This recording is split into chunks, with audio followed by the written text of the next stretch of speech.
Shalom Yasharala, it's your brother Darash Shemath. I'm back with another lesson. Before I get started with this one, I want to give all praises, glory, and honor to Yahweh, by Hashem Yahushai, by Hashem Rakakodash, and double honors to the elders and apostles at Great Millstone for bringing out this truth. Shalom to the hopeful elect, which includes 144,000 and the rest of the elect out there, including those speckled bird Israelites who may look like the other nations but are not. Shalom, this is not a black thing. So this is another installment of Cool Words. Today we'll be going into the word adultery. And we're using the American Dictionary of the English Language by Noah Webster from 1828. Okay, so that date is important. 1828. All right, so let's get the definition. Okay, right here we have the word adulterer. Okay, so it says a man guilty of adultery, a man who has, it says, sexual commerce, okay, with any married woman except his wife. Okay, now that word commerce, that actually goes into, like selling stuff, you can understand what that means, okay? But the definition here says a man who has it with any married woman except his wife. Notice it says married woman, okay? This is the closest definition to the biblical adultery that you can find, because in the scriptures, adultery is sleeping with a married woman for a man, okay? And then for a woman, if you go on adulterer, adulteress, right below it, it says a married woman guilty of incontinence. Okay, so she's defiled the marriage bed. Okay, she didn't stay, she didn't stay faithful to her husband. Now they go off here with the definition of adultery. So remember that date, 1828. Okay, so this is the definition of adultery. It said violation of the marriage bed, a crime, a civil injury which introduces or may introduce into a family a spurless offspring. Okay, so that's a reason why adultery would be so offensive. Okay, like think about it. This woman is married to a man, and the wife is the property of the man. Okay, and she's supposed to bring forth his offspring. But let's say the woman gets defiled by another man and brings forth offspring from another child. Now that man is raises up seed for another man and it's not his own, and his line gets cut off. That's pure wickedness. Okay? Aside from just the act itself.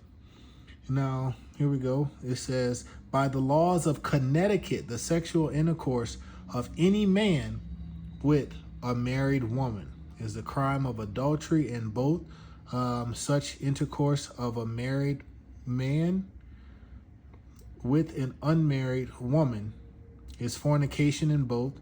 So they going off, they're saying both of that's considered fornication, but no, because the man can deal with multiple women according to the scriptures. Not saying that that's a good idea to do that in this society, because you just go get a headache. And the adultery of the man within the meaning of the law respecting divorce, but not a felonious adultery in either, or the crime of adultery at common law or by statute. This latter offense in England proceeded with only the ecclesiastical courts.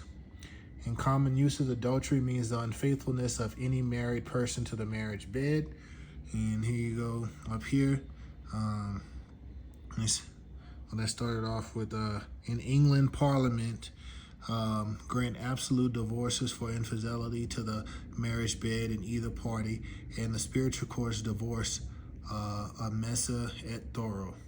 And they got scriptural sense, all manner of lewdness or unchastity, as in the seventh commandment. And it goes on into idolatry or apostasy from the true power, Yahweh. In old laws, the fine and penalty imposed for the offense of adultery. In ecclesiastical affairs, the intrusion of a person in the bishopric during the life of the bishop. And then number 6, among ancient naturalists, the grafting of trees was called adultery, being considered as an unnatural union. All right. So if you look right here, it says he got this from the laws of Connecticut. So I went and found some of the laws of Connecticut from during that time period with the dates, so we can see how the laws of Connecticut changed over time. And now what the initial laws of Connecticut had concerning adultery is pretty interesting because it's spot on with the scriptures. But they changed it. That's what Esau does. He changes laws. Okay, like it says in Daniel. So here we go, right here. It says women's rights, Cornwall radicals, rebels, and reformers. So timeline, women's rights in Connecticut and the U.S. In 1642, Connecticut establishes the death penalty for any man committing adultery with a married or engaged woman. The adulteress would also be sentenced to die. Wait a minute. That's straight out the Bible. That's straight out the scripture. Right out the scripture. But let's keep going. In 1642, it says Connecticut established the death penalty for the rape of a married or engaged woman. Single women were not included in the legislation. That's straight out the scripture. Straight out the scripture. Hold on. Let's keep going now. So 1667, Connecticut allows divorce in the case of adultery, fraudulent contract, discernment for 3 years, or complete disappearance, including being at sea for 7 years. That's going off.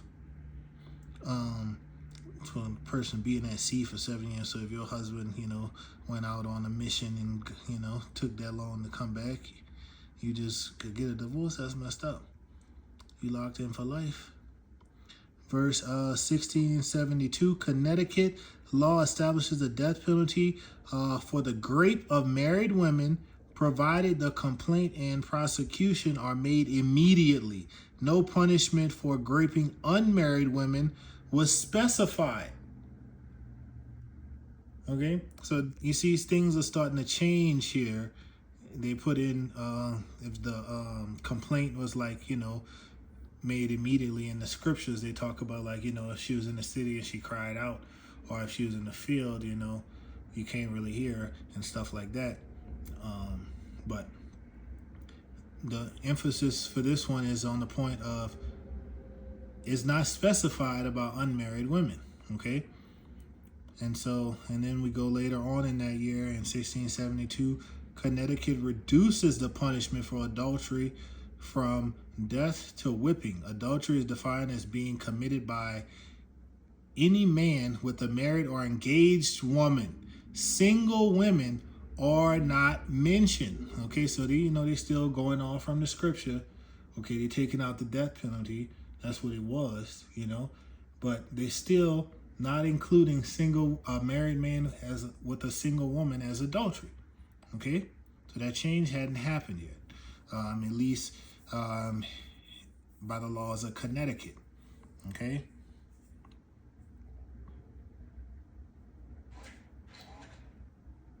So then 1702 in Connecticut is illegal for single women to have intercourse.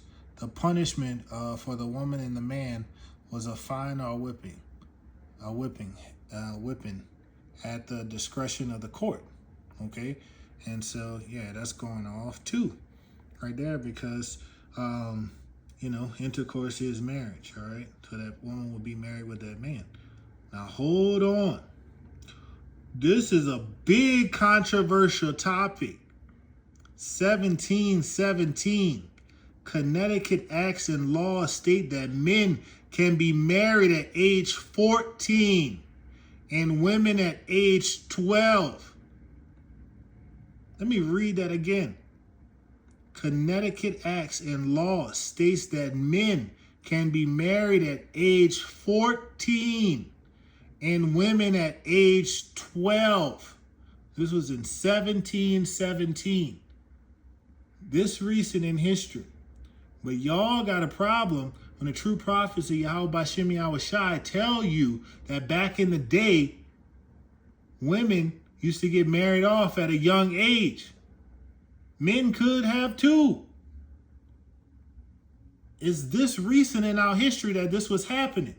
But y'all don't want to hear the truth. But here it is, in ink. You can't deny it.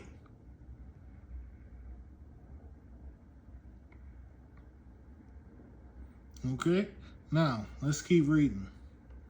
In 1777, Connecticut's law against adultery applies specifically to any man found in bed with another man's wife.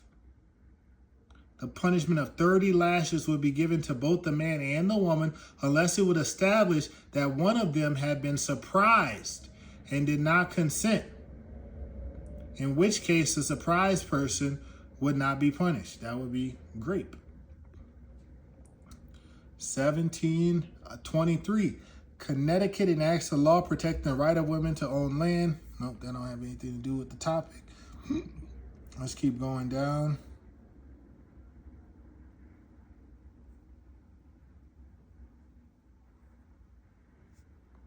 Okay, in 1784, Connecticut's law against adultery is redefined. That's what Esau Edom does, to include only married women, excluding women betrothed to another man. So you see, they're going off. They're stepping farther and farther away, okay, from the way things are supposed to be. All right, you see the timeline of Esau going off. Okay, married men having intercourse with single women still not mentioned. So that wasn't a problem yet. Okay, they didn't try to, make things smooth for women and, do all this feminist stuff yet.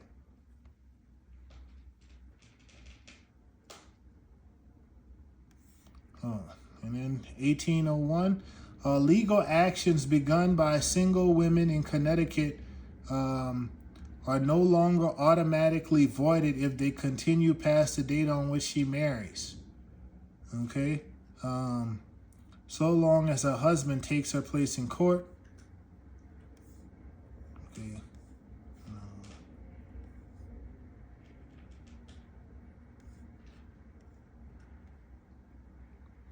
All right.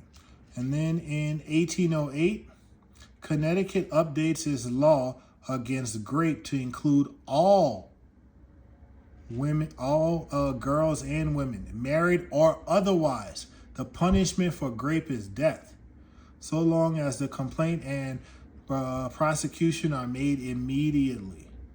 Okay? Married women in Connecticut are allowed to write wills.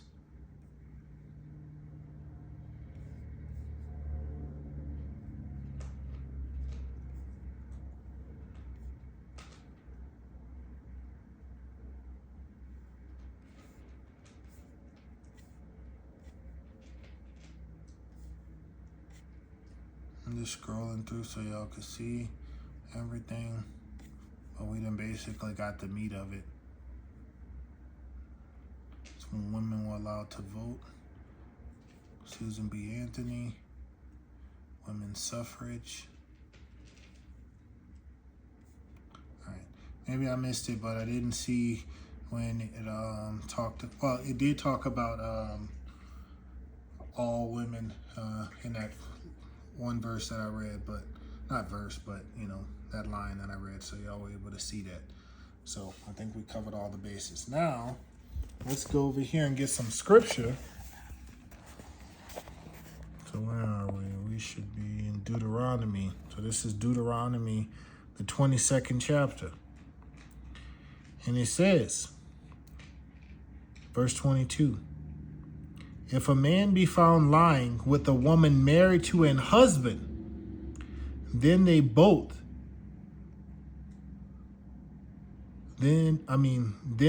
shall both of them die. Both the man that lay with the woman and the woman, so shall thou put away evil from Israel. Okay, and that's correct. All right, and we saw that in the laws of Connecticut, the initial ones. All right. Verse 23, if a damsel that is a virgin be betrothed to an husband, and a man lie with her in the city, if a damsel that is a virgin be betrothed unto a husband, and a man find her in the city and lie with her, then ye shall bring them both unto the gate of the city, and ye shall stone them with stones, that they die. The damsel, because she cried not, being in the city, and the man, because he hath humbled his neighbor's wife. So thou shalt put away evil from among you. All right. And like we read that in the laws of Connecticut, didn't we? So they was following the scripture at that point. All right. They sent you for the upper room for that. All right. For committing adultery with a woman that was married or a woman that was betrothed. But notice they didn't do the same thing with a woman that wasn't betrothed. So unmarried single woman, that didn't come about until later, when they included all girls and all women. Okay? So let's go down.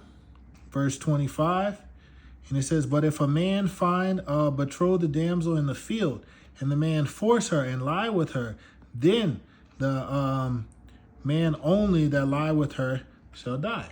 Okay? And, that's just. Okay? Because that's great. Okay? He needs to be punished for his crime, for what he did. All right? And you're seeing that in the laws of Connecticut, similar to that. Over time, they got away from the scripture. Because they was just like, if one person, was surprised, then I think they was getting lashes at that time. But for the penalty of grape, they were still giving a death penalty. Yeah. Too. So that is a little weird. I'll have to review that, how they because in 1717, okay, they still called it adultery, but unless it was established that one of them was surprised, but it didn't say what's the punishment if one of them was surprised. Is it the same punishment, or would they consider it grape, and that would be, they got sent to the upper room as a penalty? So I think that's the case. It's kind of, still following what the scripture says to an extent at that point. Okay? Because, of course, they wasn't stoning people. Verse 26, but unto the damsel thou shalt do nothing. There is in the damsel no sin worthy of death. For as when a man rises against his neighbor and slayeth him, even so is this matter. Because she was surprised. All right? Verse 27, for he found her in the field, and the betrothed damsel cried, and there was none to save her. Now, if we go up to verse 28, it says, if a man find a damsel that is a virgin, which is not betrothed, and lay hold on her, and lie with her, and they be found, then the man that lie with her shall give unto the damsel's father 50 shekels of silver, and she shall be his wife, because he hath humbled her. He may not put her away all his days. Now, we don't find this portion in there, but we don't find that the man was penalized for being with a woman that was not his wife. Okay? At least in like 1642 from what we read in the first one. Okay? But we know later on, if it was forced, okay, upon that woman, he would have got, unalived as the penalty. So in 1642, Connecticut established the death penalty for any man committing adultery with a married or engaged woman. The adulteress would also be sentenced to die. Okay? But, as you see, in the next one it says, Connecticut establishes the death penalty for the rape of a married or engaged woman. Single women were not included in this legislation. Oh, so I guess I misspoke on that. The death penalty for a grape hadn't been established for single women yet. Okay, so they were kind of following the law in the scriptures at that point, but they don't mention anything like, a dowry or anything like that, or paying for her like it says in the scripture. All right, so that's it.